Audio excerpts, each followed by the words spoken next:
of nature, things of that nature, things of that nature, things of that nature, things of that nature, things of that nature, things of that nature, things of that nature, things of that nature, things of that nature, things of that nature.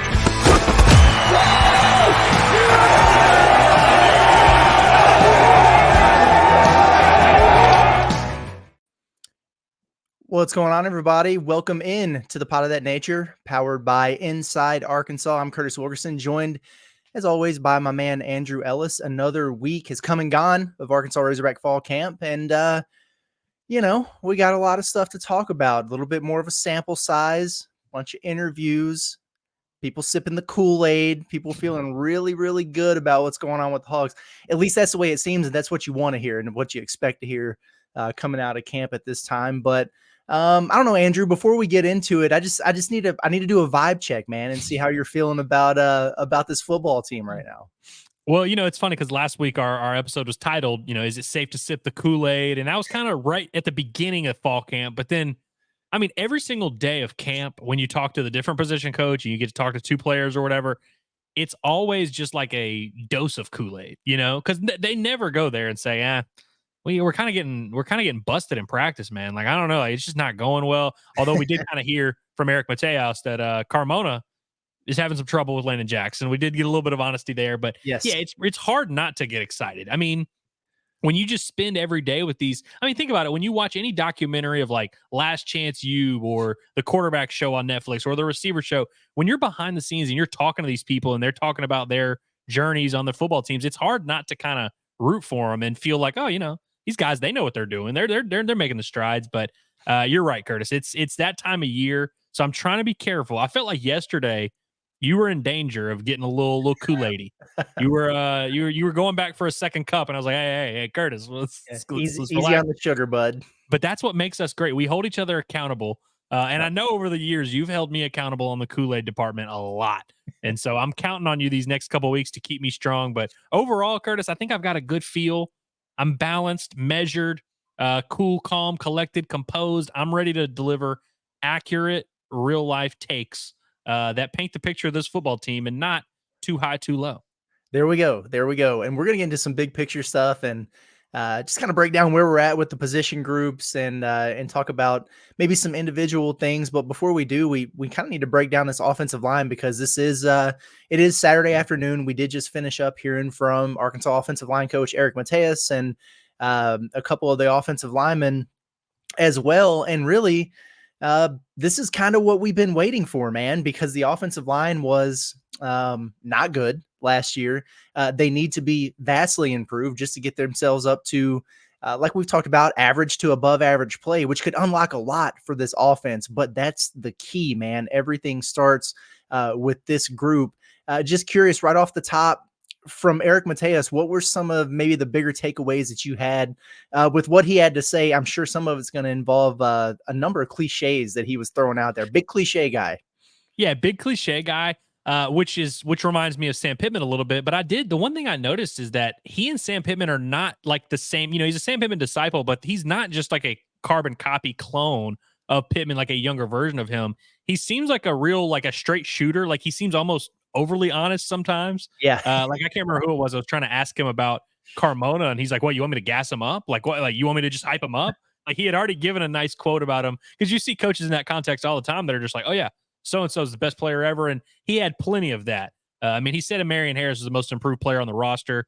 I'm not going to argue with him, but you can't have a Marion Harris as the most improved player on the roster, but also he's not starting. And also this guy's the best player on the roster. And this guy, it's like, there's a little bit of that, but he talked a little bit about the differences between he and Sam Pittman and how there's certain techniques that he's good at coaching that, he feels like Sam can help him in other aspects. And he did give us a little bit of a peek behind the curtain and said that their inside zone in particular looked a little rough at the scrimmage the other day. And that was kind of the vibe that we got. And he mentioned that they struggled with their conditioning a little bit, which is, kind of matches what Sam Pittman said. So if you read between the lines a little bit, I think there's some stuff for this group to work on. I didn't get the vibe that he or Sam Pittman are necessarily concerned about the group, but I think there's very clear things they can work on. And I thought it was interesting how he talked about the differences between he and Sam, how sometimes he overcomplicates things and Sam's really good at kind of just giving the simplistic, here's what you need to do, here's what you need to emphasize, here's what you need to focus on. And so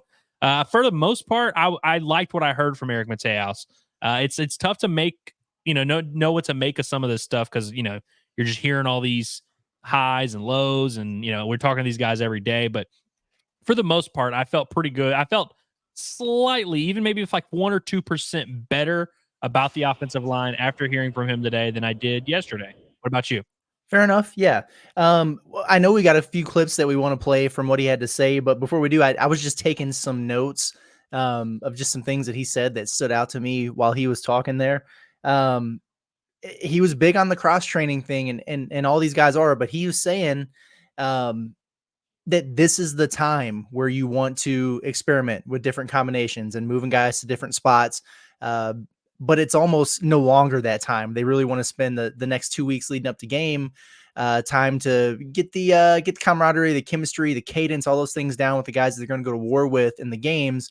And so that makes sense. And because that was something I talked about on Inside Arkansas Live yesterday, where when you have a Patrick Kudus who's been out and it's causing you to move Addison Nichols around and move Amari Wiggins in there and trying different guys at different spots, it is kind of taken away from building that continuity, which I think he agrees that there's going to come a time and place where they really need to hone in on that 5 that they're going to have out there. But I would agree after hearing his side of the story there. Yeah, I think he's right that's a good thing for him to mix those guys in a little bit. You mentioned Amarian Harris. Yes, he did. He said he was the most improved player on the team, on the roster. Tykeus Crawford, another guy that they've continued to try to create competition for. His words for Tykeus and his ascendance, it's coming, is what he said with Tykeus Crawford. And then Joe Moore, the transfer that they brought in the offseason here. Yeah, the old man. I guess he's older than Josh Braun. I didn't know. Me either.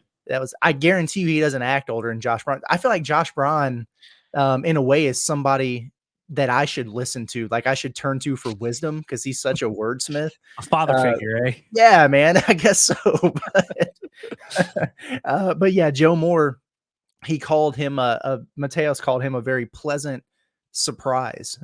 So sounds like he's pretty happy with what a lot of these guys got going on. And I don't know, like I wouldn't expect him to necessarily come up there and say, look, this guy stinks. Nope, he ain't doing it. Nope, he's got to pick it up. He had some of that brutal honesty, like with Carmona, where he was like, hey, he's not a bookend left tackle yet, buddy, because he's got to be able to block Landon Jackson.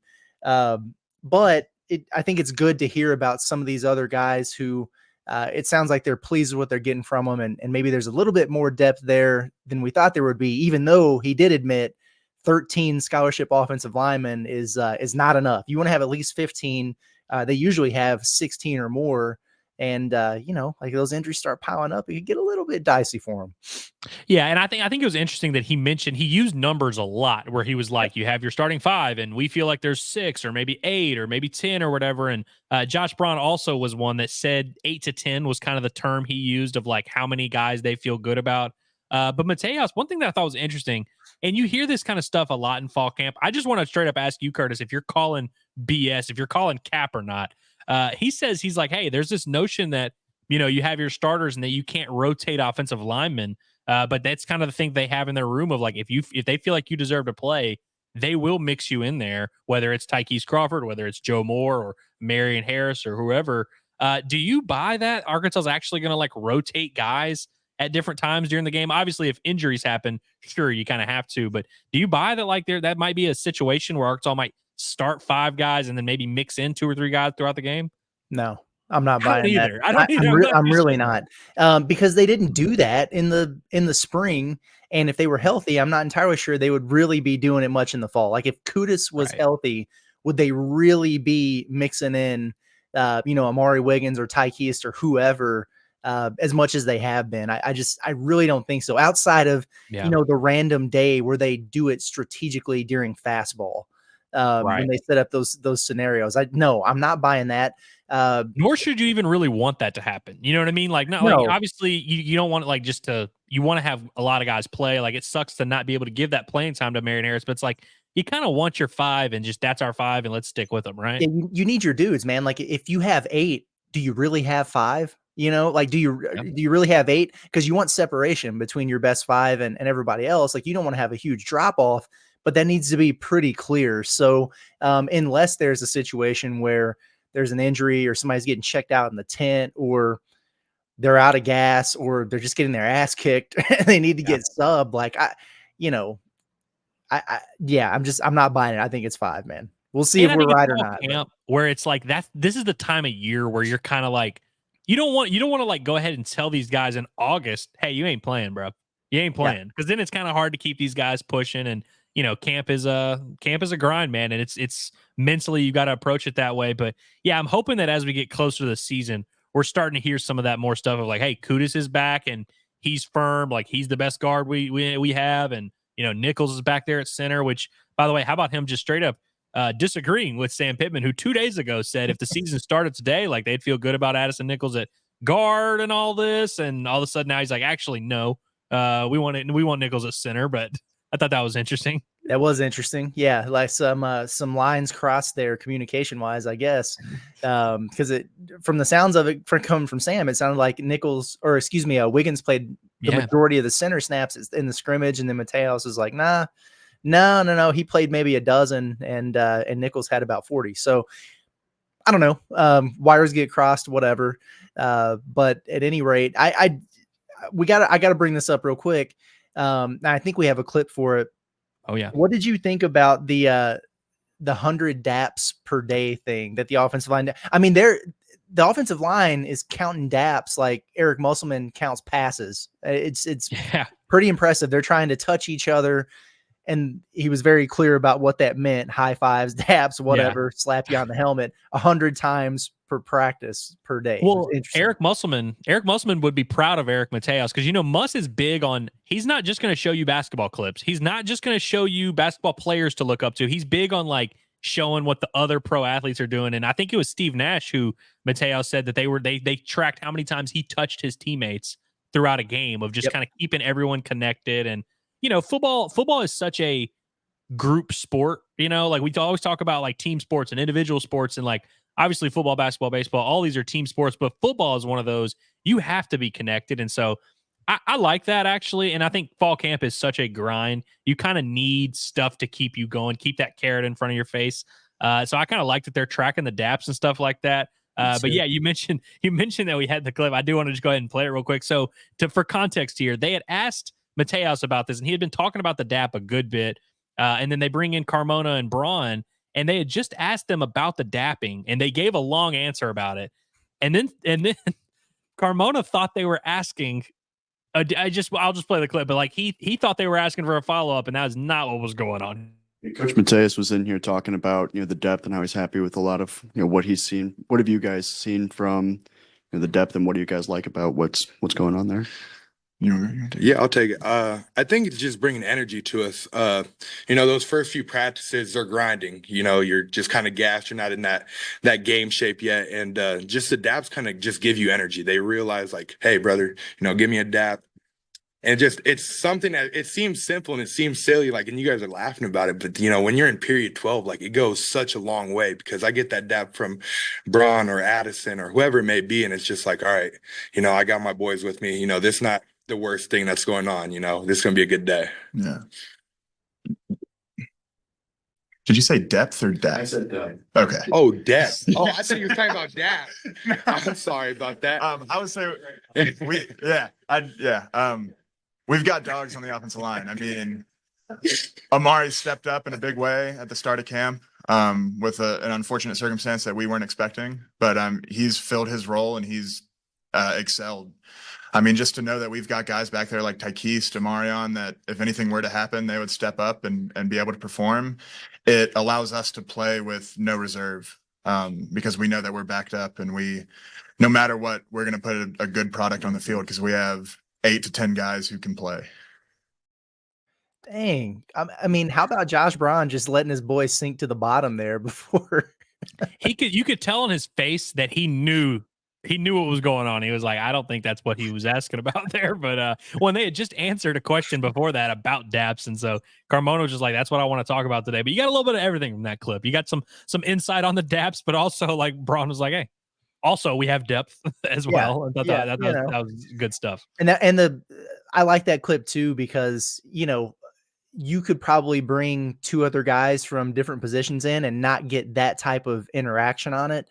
And we've talked a lot about how it just feels like, genuinely with that offensive line, that there's just a really good connection there, and that there are way better vibes in that room than there were this time last year and throughout the course of the season. I think that's a pretty good illustration of it. Those 2 guys were just having some fun there. That was pretty cool.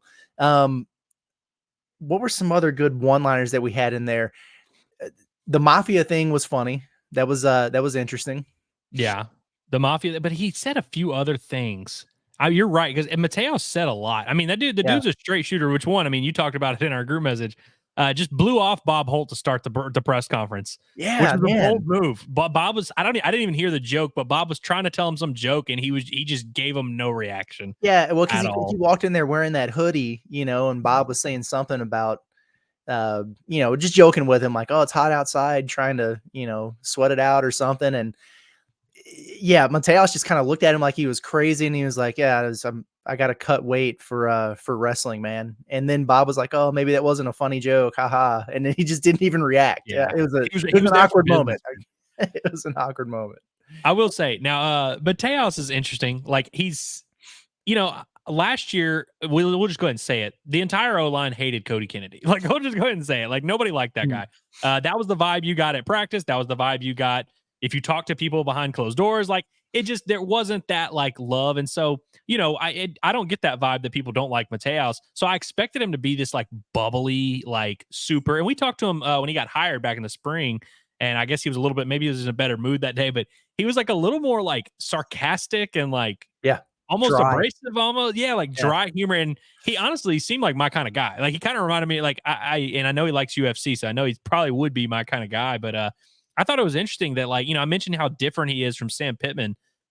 He didn't give me Sam Pittman vibes of like the trying to be buddy with everyone. Like, he seemed kind of like a straight shooter, which I weirdly appreciated. And I think the offensive line does as well. And he talked about that a little bit, of how just being authentic and being yourself, like, that's going to get you further. And I think Eric Matos, for better or for worse, he was himself out there on the podium. Yeah, I would say that for sure. And it's been kind of interesting to see every one of these position coaches come in and they get asked about Bobby Petrino. What's it like working for that guy, or working with that guy? And that was another note that I wrote down when Matos was asked about it. And in talking about Petrino, he said he's detailed, demanding, and brilliant.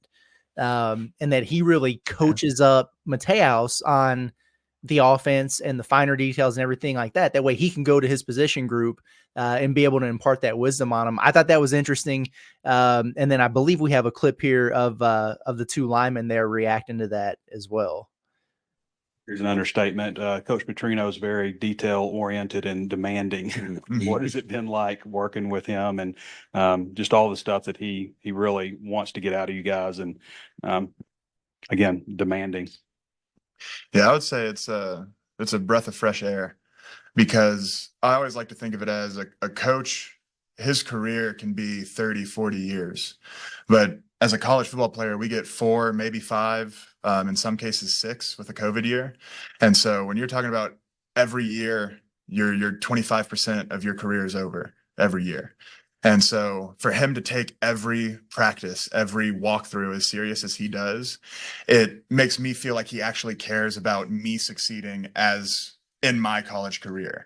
Because for me, this is my 5th year. I'm going out there to have a career year, to have memories for my whole life. For him, this is year whatever, and however many years he's going to coach. So it's just another tally. But for him to show that he actually cares about this team, and he shows that through his determination and through his drive to make us the best we can be. Man, I never really thought about it that way, but that's really how it is. Like, every day he comes, same energy, and he demands perfection. And if it's not perfect, you're going to do it again. You're going to do it again, and you're going to do it again until it's the way he wants it to look. And, he's been coaching for however long, man. And, he could easily be like, I don't want to bring it today, but he brings it every day. And so, his mantra is, we're going to score every time we touch the ball. And he's really done a good job of instilling that in us, and so that even we expect to score every time we touch the ball. And that's it's quite a change, and it's a welcome change. How about that? A welcome change. Your offensive coordinator wanting to score every possession. I tell you, it's Some Next low key level shots Petrino, man. fired. Low key shots fired at Dan Enos there. And yeah, I mean, even when he started with, it's a breath of fresh air, and then ended with Yeah. that. I mean, he sandwiched, really letting him have it there. And then once again, like, it's just Josh Braun, the poet, the wise man up there, has got his teammate just in awe over what he's saying. Wow. Oh man, I never thought of it that way. I don't know, something about Josh Braun, man. He just has a way with words. That's why we had him with the Boss Hogs podcast. He's our coworker. Yeah. Could take our job, honestly. Yeah. And I mean, you mentioned the continuity and like the connectivity of how Matos can hear what Petrino's saying, understand the offense better, and it helps him coach his position group better. And I think that's just one of the things. Like, these are the things that, frankly, we heard a lot of good stuff last fall camp, but I don't know if it was the same vibe of the connective tissue between the offensive position groups and how it all kind of flows and blends together. And I mean, look, I'm trying to stop myself real time now of drinking too much Kool-Aid, but I do like the stuff that I'm hearing and the vibes I'm getting. And it's just different when you hear the guys up there that say, yeah, we love our coach. We love our position group. Everyone's great. You can kind of tell with these guys, it's very authentic. They at least believe it. And they're going to, operate that way. Will it translate on the field? We'll see. That remains to be seen. But I definitely at least buy that these guys believe in Matos and they believe in Petrino, which, it's an important first step for sure.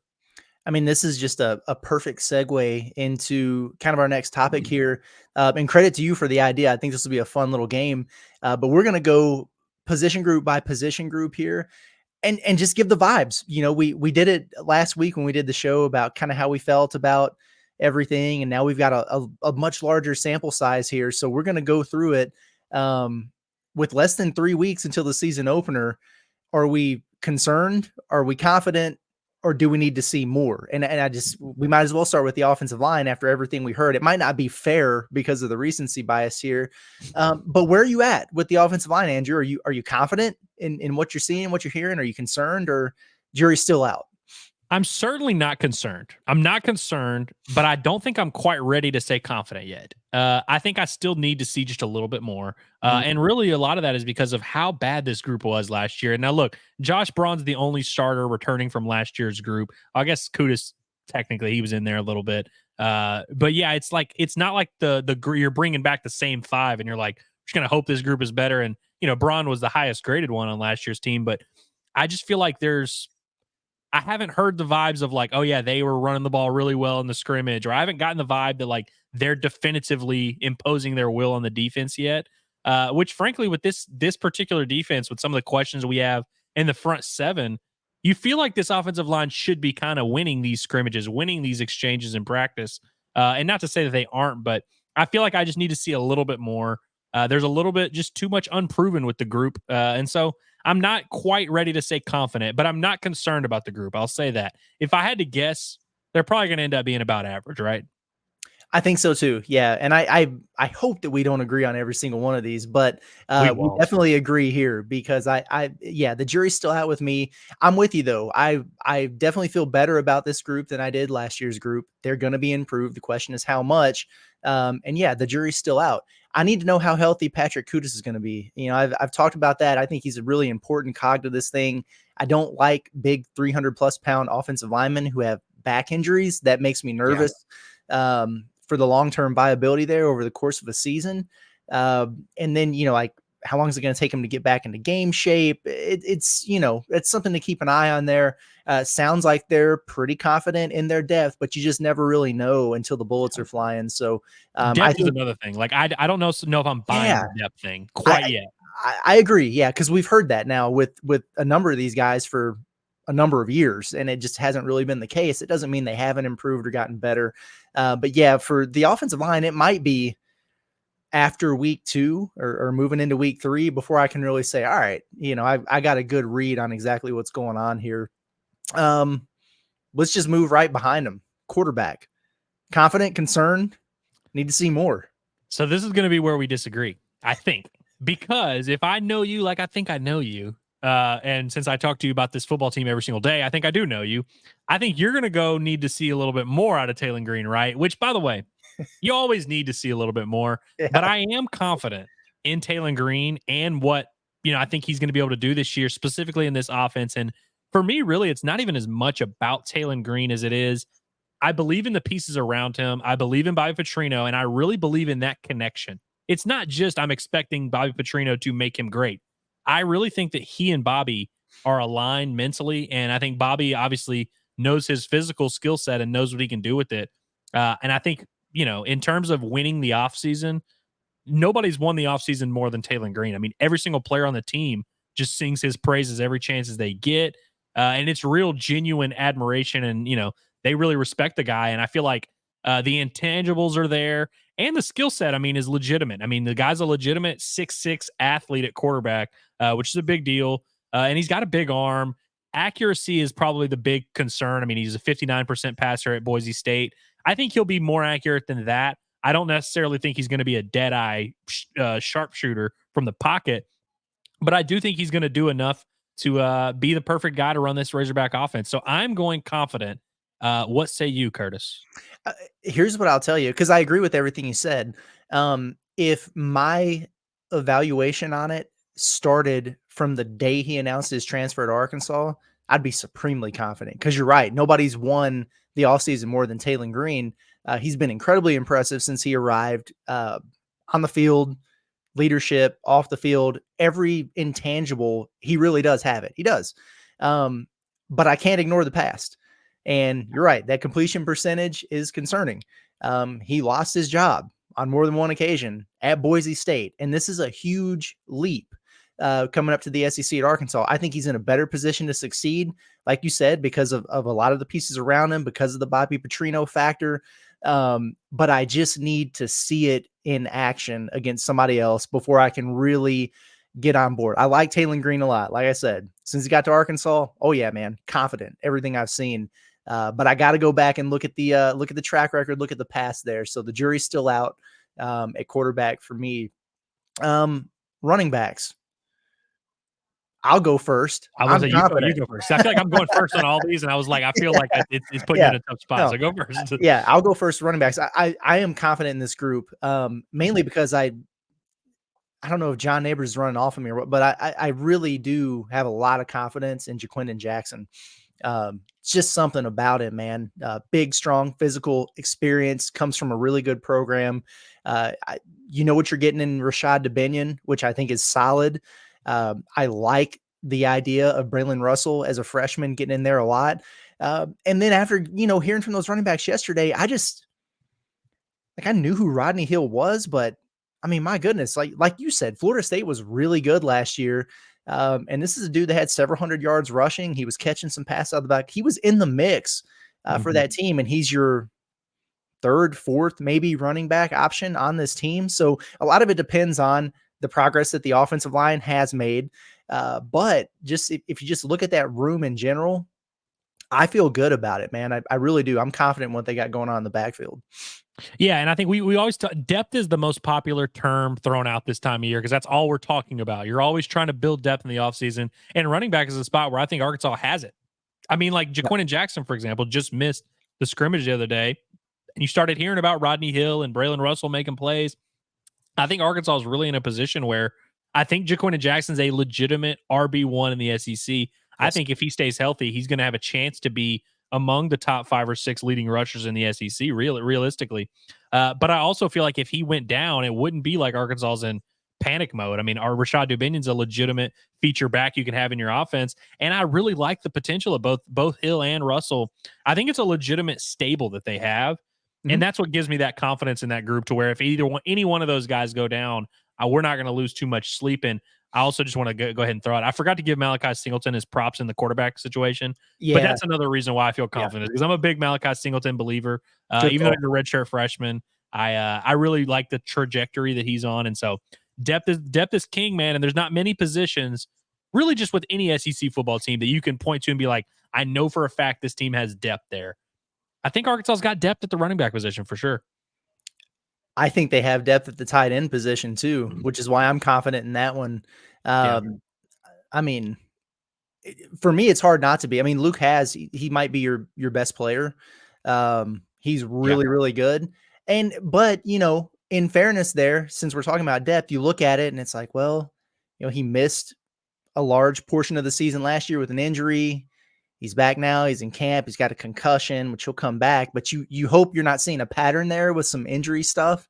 But I mean, man, that happened last year. They turned to Ty Washington, and he balled out. Well, then he got hurt. It was tough selling for him after that. But I just really like the emergence that we've seen from Barkeys Gums. He looked really good in the springs, picking up right where he left off in the fall. A guy who's produced, at North Texas in the past. And you can just kind of keep rolling through it. They got a guy who they can bring in to just block. You got a young guy who's probably still a little green. He's got to bulk up a little bit, got some work to do. But Shamar Easter, I mean, it's a 4-star recruit. So I feel good about the tight end position too. It's going to be another confident for me. Yeah, and I mean, I feel like you just have a nice little mix of skill sets there, different guys that complement. Because I mean, I think Shamar Easter is a guy where if you want to get creative and get a little package and use him as a pass catcher, he can help you in that regard right now. You know what I mean? And he's maybe your 4th, 5th guy, and we're talking. He's a guy that intrigues a lot of the fan base. Obviously, a 4-star recruit out of Ashdown. I like him, and I like his chances to help. And he might not even get that chance because of how good this group is. And I feel like Luke has really rounded out his game overall. Because I feel like when you're a big time pass catching tight end coming out of high school, that's the big question is like, are you physical? Are you that? And Hunter Henry, that was like kind of a big narrative going early in his career. And it seems like he's on, I don't want to, put too much on the kid, but he's on that kind of trend where he just keeps passing all the tests they put in front of him. His skill set seems to be as well-rounded as any. He might be the best blocker and the best receiver in the group. That's how talented this kid is. And so, obviously I think he's one of the best players at his position in the entire country. But yeah, Ty Washington, if he ends up being your top tight end, nobody's going to lose sleep over that. We saw that last year, and I think he's has taken those nice steps as well. And shout out to our guy Posky. Yeah, always. Wide receiver, the last spot here on the offense. You go this time, okay? So are you confident in the wide receivers? Are you concerned about them? Jury out. So okay, I am right in between. Need to see more and confident. I'm closer to confident than I am to concerned. I'm definitely not concerned, but I think I just need to see just a little bit more. Ty Broden has been banged up. I think he returned to practice after the scrimmage, but he was held out of the scrimmage the other day. It's not that I'm worried about him, but I think he falls under the category of need to see more because we've known he was really talented. A year ago, we knew he was really talented. So I'm really interested to see what it looks like on the field in the SEC against top competition. We see little flashes, and obviously he had a lot of production at Bowling Green, but I think he's a guy where I like the skill set. I like where he's headed, and I'm close to being confident in him, but I need to see just a little bit more. And I think Satania kind of fits that same criteria, although if his scrimmage the other day is any indication, we don't need to be worried about that kid. But I think the only reason I can't fully say confident is because some of these guys just have not produced at the SEC level. You don't have like a full season worth of production like you do have with Andrew Armstrong, who, by the way, is who has been banged up a little bit during fall camp and during the spring a little bit. So I think depth is one that I'm not super thrilled about the depth that I see at receiver, although Davion Dozier has been making some strides. And I actually want to talk about Davion Dozier for just a second here, if we can. He's had a fascinating career at Arkansas because, I mean, he's a 4-star guy from Alabama. Came in with like a lot of buzz. He catches a touchdown pass on literally the first play he played in college football. He catches a touchdown pass last year in Little Rock. Seemed like, oh yeah, this is a freshman receiver that's going to be, a guy that can help them. And then we really didn't hear from him much throughout the year. Obviously, he goes live during the Missouri game or after the Missouri game and is like, hey, y'all got any spots? And does that whole weird thing. So it seemed like he was a guy that was transferring. I mean, in the spring, Curtis, you can attest this because you were out there. Like, we didn't hear a peep out of the dude. Did not hear a peep, and it really felt like he was one of those guys who was headed to the portal and just wasn't going to work out. Now all of a sudden we're hearing all these flashes, and he's making. I think he caught 2 touchdowns the other day at the scrimmage. So we're hearing some good stuff, and I like the kid, but it's like there's too many variables that have not yet proven themselves on the SEC level yet for me to go confident. But I am leaning that way. But I think right now I'm tentatively a need to see more because I think if Andrew Armstrong got hurt, I would be pretty concerned about the receiver room. I'd be like, wait a minute, who's the top guy? Like, what's going on? Who are we going to on third down? Like, what's going on? But we'll see. What say you? Yeah, because Andrew Armstrong is just a cut above, man. He's the real deal. He's going to be fun to watch. Did you know that Isaac Tesla and Jaden Wilson are still on this football team? They are, because I have really not heard much about them. But those are both guys who were very much in that mix last year. So have they just kind of gotten lost in the shuffle, or is there, maybe more to come from I don't know. So that's kind of interesting. I was prepared to go whichever direction you didn't on this one. So I'm going to go doing that. I thought you were going to go confident. So I was like, I'm going to dumb it down a little bit. So I am going to go confident. But I do agree with what you're saying though, in terms of, really like everything that we've seen since the start of the spring from Tyrone Broden, from Isaiah Satania. But yeah, like we need to see that on Saturdays before we can really fully buy into that. But I swing a little higher onto that confident meter. It's the Bobby Petrino thing for me. For sure. I trust him to put those guys in positions to make plays, to get open. And that's also something that this team needs to do better, is create separation and get open and be able to make some of those easier catches. And I think schematically, and because I know how much of a route running Nazi Petrino is, I just think that they're going to be able to do that better. So fair to be a little bit skeptical until we see more, but I'll go ahead and go to confident with those guys. When Satania ends up with like 900 yards from scrimmage this year and has like 9 touchdowns or something like that, and is like the next Jarius Wright, obviously he's Jarius Wright and Joe Adams mixed together. I'm just gonna like wipe this clip from the internet. So yeah, for sure. We'll get rid of that. Let's move to the other side of the ball. Defensive line. I'm very, very interested to see where you go with this. Confident, concerned, jury's out. With receivers, I said I was in between need to see more and confident. I'm the exact opposite with D-line. I'm in between need to see more and concerned. Okay. I'm not concerned fully, but I certainly need to see some things. Kiwi Rose is a guy that they mentioned the other day as kind of your one of they're looking for 4 defensive tackles and 4 defensive ends. That's kind of their goal. And with the way that Sam said that, you can kind of tell there was a sense of urgency, and that it was something that they were a little bit concerned about. The reason I'm not concerned about this group overall is because you have Landon Jackson, who, first team All SEC defensive end. Fernando Carmona is talking about how he can't guard him. Clearly a problem, and clearly a guy that's going to just raise the floor and the ceiling for your group. And there's some other pieces that I really like on this team. I mean, Nico Davier is a guy I really like. Cam Ball is a guy I really like. Anton Junkaj is the transfer of the year, apparently. There's 4, 5, 6 pieces in there that you feel pretty good about. I mean, Eric Gregory's been around forever, should mention him. But it's just I feel like if all goes well, I'm still not convinced Arkansas. I mean, like, some of these guys are just they don't really move the needle. I mean, how many draft prospects are there on the defensive line for Arkansas? I'd say Cam Ball is one. I would say Landon Jackson is one. Is there another guy that we're for sure is an NFL draft prospect? Not yet. Not yet. Yeah. And that's why I'm in the need to see more category. I'm sure there's a few guys. I mean, Jafrard is a guy who, if he ends up playing in the NFL, no one's going to be surprised.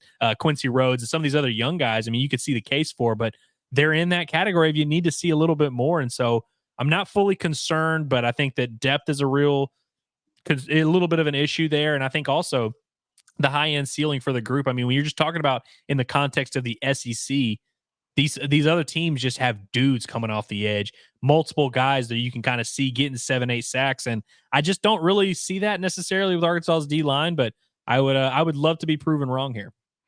Yeah, me too. I think I might be in the slight concern category with the defensive line for some of the reasons you laid out there. I mean, I feel great about Landon Jackson. I think Cam Ball is an absolute stud. But to be honest with you, outside of those two, I just really don't. There's not a lot of proven production there. I mean, I should give Eric Gregory his flowers. Like he's solid. He's solid. Eric Gregory has certainly existed for 6 years. Exactly. It's kind of, what you're going to get, and it's not going to be bad, but it's not going to be great. That's kind of where you're at with that. But there's just not a lot of production outside of that. And I could be excited about Anton Junkaj had he been out there at all throughout the course of camp. Certainly. No, it doesn't help. So it's going to take him a little bit of time to get going. And again, this is a dude he looks the part, but you're going from the FCS to the SEC. How much is that going to translate? I really like the thought of Nico being a breakout player, but we haven't seen it. I mean, he flashed in a couple games last year. Quincy Rhodes looks the part, but he hasn't really been out there much. So I just, yeah, the depth is concerning to me. And for a while there, I was thinking, you know what, the first 4 across, I feel really, really good about that. Then I'm worried about the depth.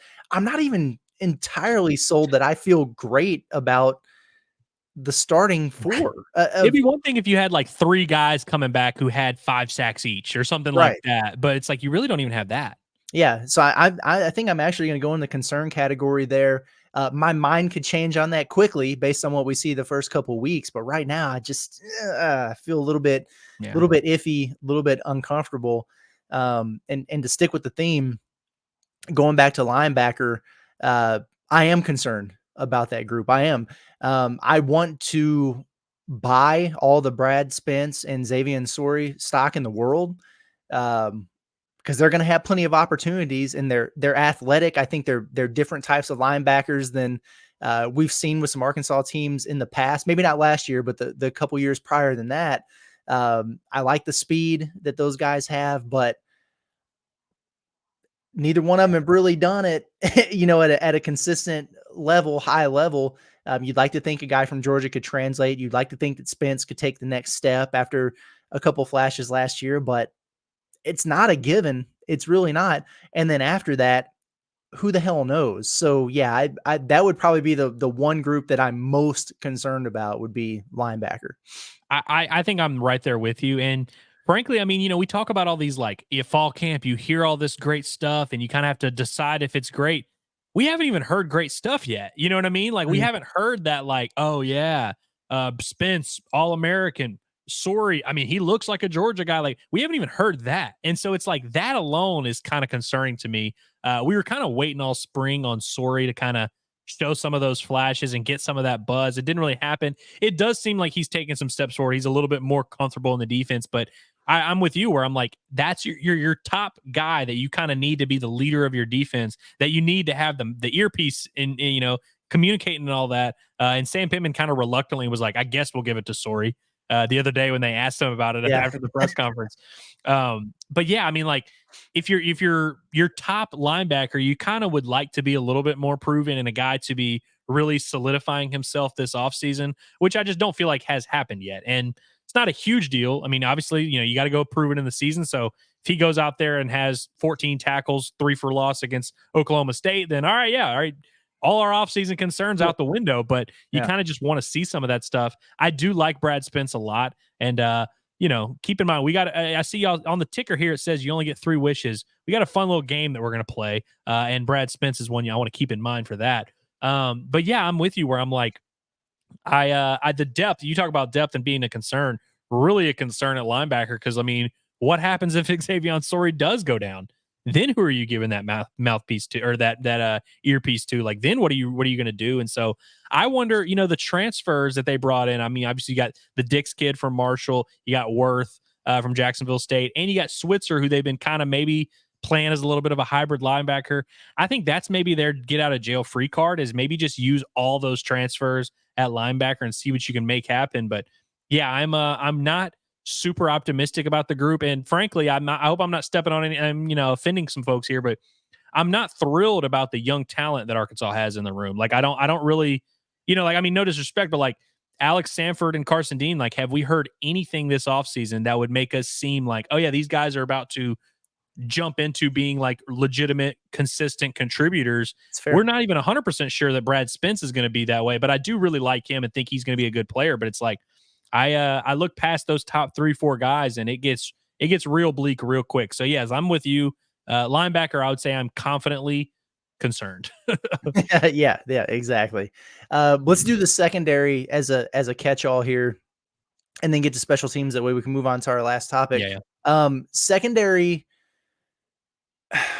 with slight reservation, I'm gonna say that I'm confident.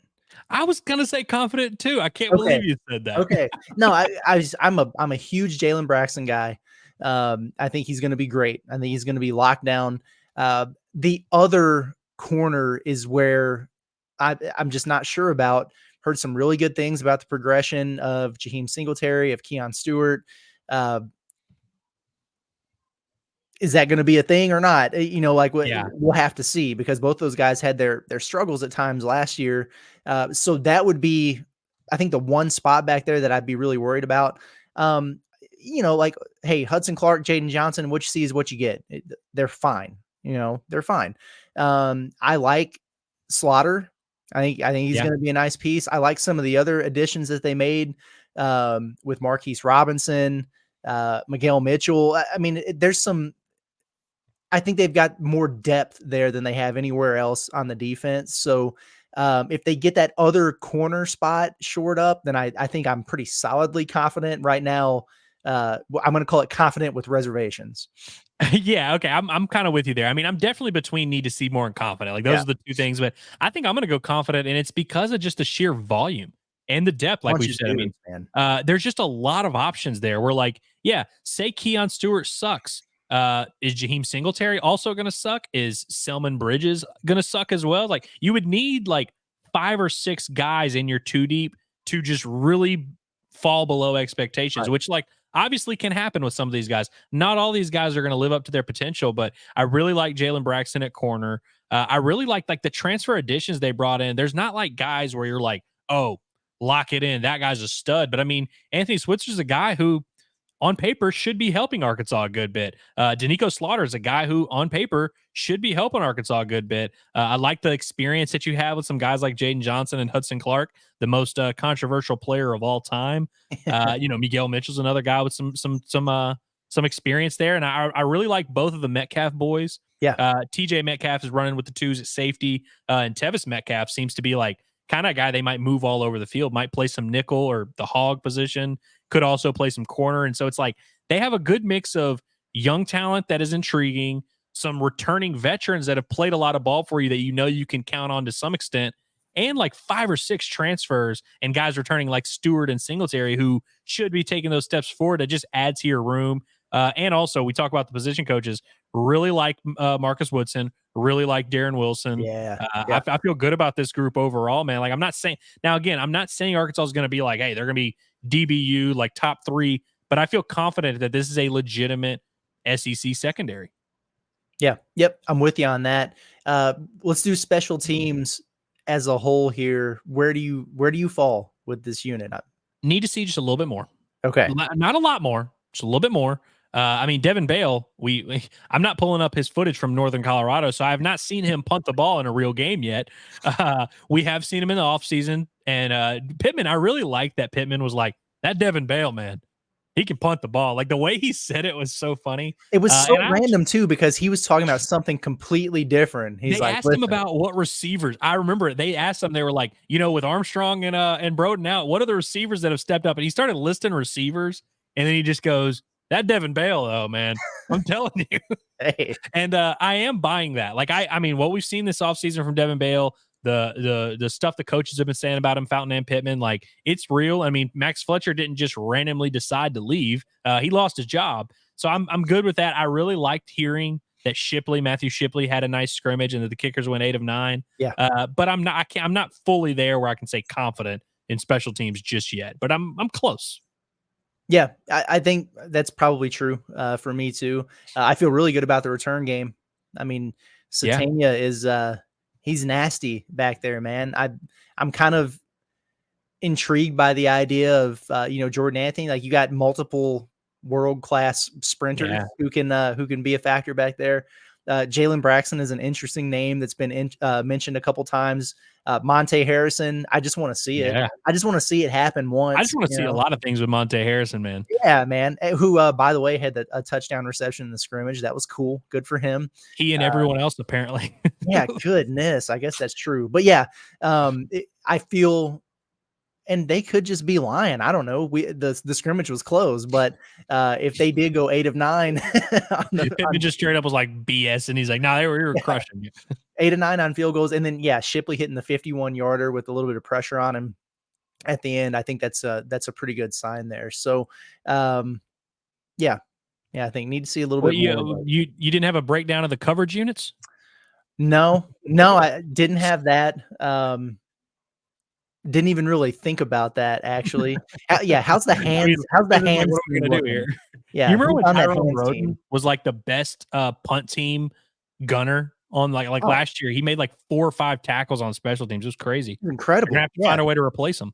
Yeah, and it's not going to be an easy task. He was really good at it. I think I wrote about that actually a couple times because it's just like every time a punt's in the air, the dude is right in the guy's grill. It's awesome. Okay, last segment here. You see the topic at the bottom. You only get 3 wishes. Explain to me what we're doing here. Okay. By the way, we didn't really even talk about it a ton, but we're gonna go draft style here. And I'm going to let you get the first pick because you are the leader of this program and because I respect you as a man and because you had a worse record last year. I'm just making stuff up. But here's the criteria, guys. Everyone listen close. These 3, we each get 3 players. We are guaranteeing the players that we pick that they are going to have a quote unquote good season. They're going to stay healthy and they are going to be a good player. Now, you don't get to control anything outside of that. You don't get to say, oh, well, he's going to be good. It just, this player is going to be good. If I can guarantee it, who are the 3 guys that we are choosing? Now, obviously, you could choose Andrew Armstrong, but you kind of already know Andrew Armstrong's going to be good. You can kind of take your picks there.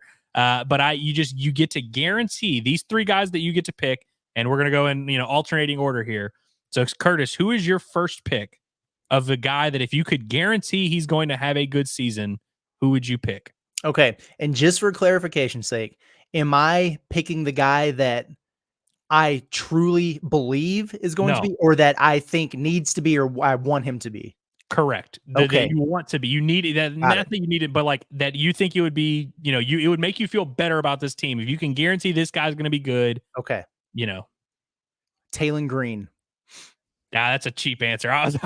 He was on my list because I was just like, whatever. Okay. Starts with the quarterback, baby. Starts with the quarterback. And again, like that's really the only outside of some offensive line. And who knows what you're about to say here, but I feel great about the receivers, the running backs, the tight ends.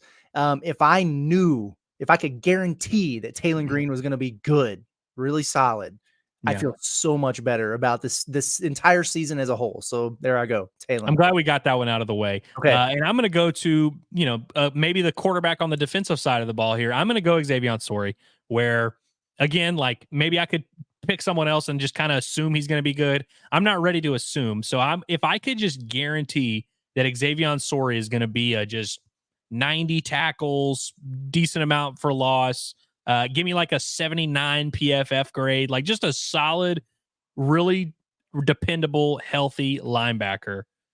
I would feel a little bit better about that group especially, but just the defense as a whole, where I'm like, all right, they got a guy in the middle who's a legitimate playmaker, guy that you can kind of count on. It would just make me sleep a lot better if I'm, if I'm Travis Williams. And so I think Xavier Sori is a guy that Arkansas kind of needs to be at least competent. And I think if he were actually good, it could actually change the dynamic of the defense a little bit. I feel you. Okay. I'm going to go, Fernando Carmona. Interesting. I'm going to go align with my next pick, but I'm intrigued that you went with Carmona. What is give us your rundown. Well, I mean, you think he's going to be good, but you really, really need him to. That tackle position's got to be solid. Coming from San Jose State, I mean, he was an absolute stud there, but you just really don't know for sure how it's going to transfer or translate until it does. So, I mean, the offensive line is such a key position on this football team. They have to be better. It's almost to the point of beating a dead horse where it's like nothing else really matters unless this offensive line takes a big leap forward. And he's a guy that they're really, really relying on there. I could have gone probably a couple different ways there, but Carmona's my guy. So if I knew that he was going to be a dude, then I feel a lot better about everything else going on in that offense. So I'm gonna pick one, and I think if we get this guy settled, then I think we're good on offense. Okay, like I think we don't even have to mess with the offense anymore because I'm going Addison Nichols at center. I think if you just look at the 5 guys that are projected to start, you can make an argument that Blackstock is a little bit more of a question mark.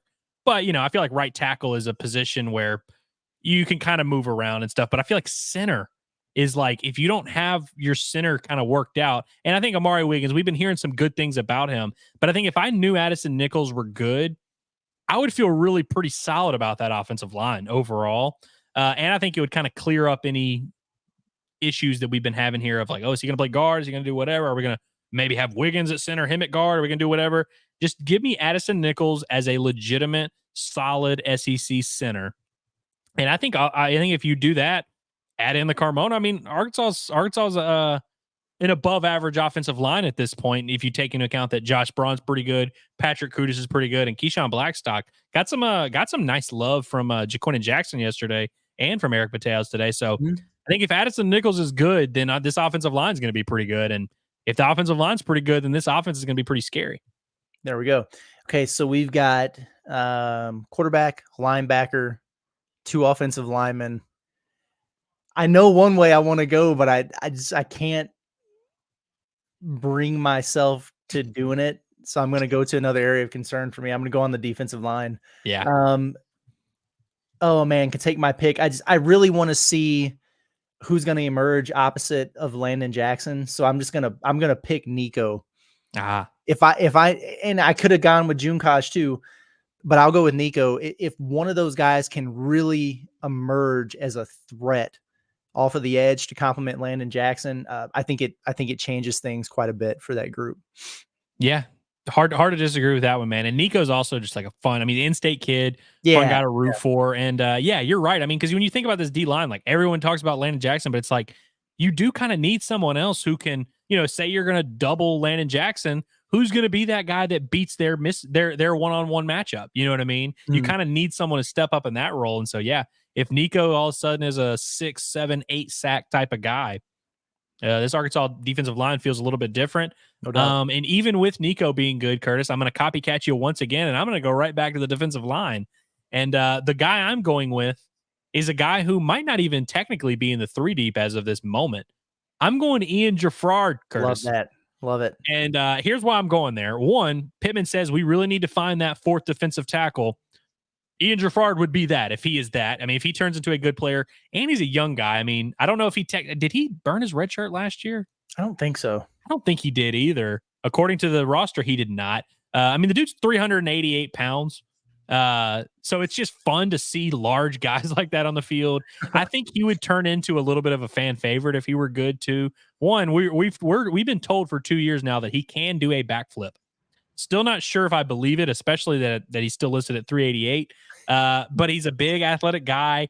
Has that NFL potential. And so I feel like if he were able to emerge as a legitimate, good interior defensive lineman, you feel a lot better about the group overall, but you also feel better about your D-line group moving forward into next year where, if you have Nico make some plays this year, you have maybe Quincy Rhodes has a few moments here, maybe Kavion Henderson gets on the field a little bit. If you throw in Jaffrard and he becomes a legitimate dude going into his 3rd year on campus, it just makes you feel a lot better about the whole group overall. And I think at this point, with all these changes we've made here and just making these guys good, which is totally a real thing that's going to happen, I'd feel pretty good about this group. So if I could guarantee these guys being good, I feel like it would change the dynamics of this entire team, which is what we're trying to do here. Yeah, man. I mean, in theory there, they'd be solid in the trenches, which you have to be, solid at quarterback, which you have to be, and solid at linebacker when you have 0 proven players. You would at least have 1 proven linebacker. Exactly. There was a part of me, but it's almost like a fantasy football draft. I just couldn't do it right away, but I wanted to go Shipley. If I just knew the kicker would be good, bro. I thought about that. But I'm good with, but part of this is like, like I said, you don't want to waste a pick on Andrew Armstrong because he's going to be good. Right. Shipley, I'm giving him the benefit of the doubt where I'm like, we don't need to waste a pick on you. You're gonna make 75% of your kicks. I respect it. I respect that a lot.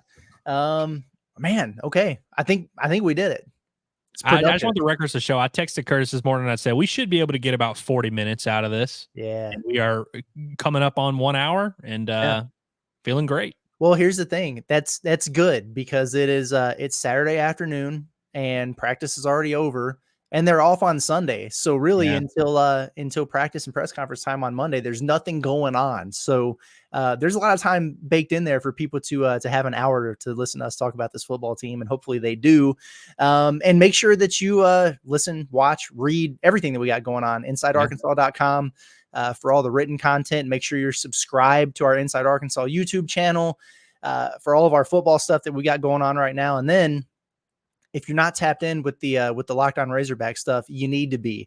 That's where you can find the Pot at the Palace for you basketball nerds out there. That's where you can find the Bomb Basket Podcast for all of you who are still rocking with Dave Van Horn and this baseball team. Locked On Razorbacks YouTube page, subscribe. Spotify, Apple, subscribe. Anywhere we tell you subscribe because we want to extend our reach as much as we possibly can. But we're going to get out of here and enjoy our weekend a little bit. For Andrew Ellis, has been Curtis Wilkerson. This has been Pot of That Nature, and we'll talk to you guys soon.